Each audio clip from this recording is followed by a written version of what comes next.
Let's bring in Nick Friedel via Cisco teleconference. He covers the Bulls for ESPNChicago.com. All right, Nick, I'm curious. What is the reaction in Chicago where those two won 6 NBA titles to Pippen's comments?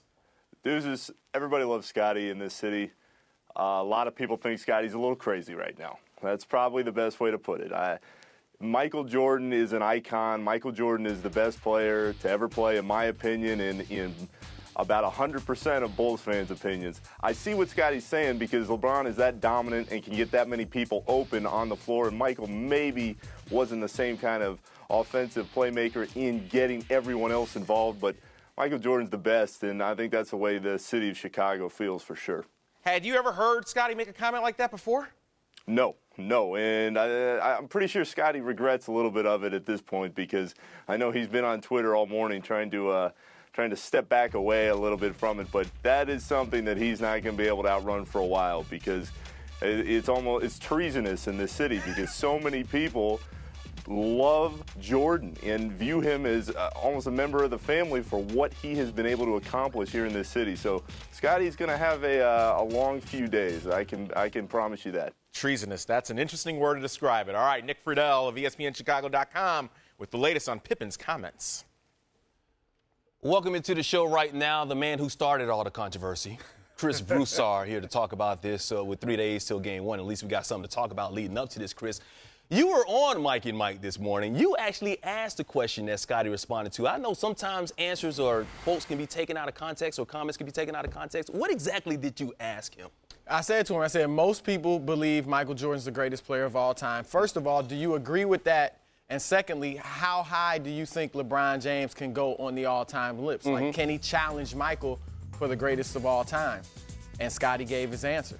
So when you heard what Scotty was saying, what was going through your mind? You remember how when we were kids in the cartoons, somebody would get hit in the head and then the music, the birds chirping and stuff and the stars and everything would play, yeah. That's kind of what went through my head. No, look, I think Scotty was trying to discard championships into the equation. He was just saying, what I see on the basketball court in terms of all-around skills, he thinks LeBron James is a better all-around player. But remember, Michael Jordan was an all-around player. He never had any weaknesses. And the thing is, Jordan defied conventional wisdom. That's why we believe he's the greatest of all time. Nobody ever dominated the game like Jordan, including Bill Russell, who won 11 titles, because Russell had 7 Hall of Fame teammates or something like that. And he didn't dominate statistically like Jordan. Before Jordan, the feeling was you could not build a team that would become a dynasty around a shooting guard. Right. Jerry West, Oscar Robertson were the best we had seen, and they only won 1 title apiece. The belief was that you couldn't lead the league in scoring consistently and win championships. Right. Jordan did that, and he did it in an era of great big men. So I used to believe that LeBron James, if he had been able to win, say, 4 championships in Cleveland without that perennial all-star teammate, you would then begin to be able to argue perhaps he's better because statistically he'll be able to match Jordan. But now I don't know if he can ever challenge Jordan. Let's say he had 6 championships right now. You know, what weakness did Michael Jordan have? And if there is an edge that LeBron has over Michael Jordan besides physical attributes, what is it? Michael didn't have any weaknesses. That's just it. But LeBron, because he's bigger, 2 or 3 inches taller, maybe 40 pounds heavier, he's a better rebounder. Although Jordan was a great rebounder. 1 year averages 32 points and 8 rebounds. LeBron has better court vision and is more of a passer. Again, Michael was a great passer, though. 1 year he averaged 32 and 8 rebounds. He averaged 8 assists as well. So it's not like he wasn't a good passer, but LeBron's court vision is definitely better than Michael's. And even though LeBron's become a great defender, Michael was an all-time great defender. Real quick, what would LeBron even say about this?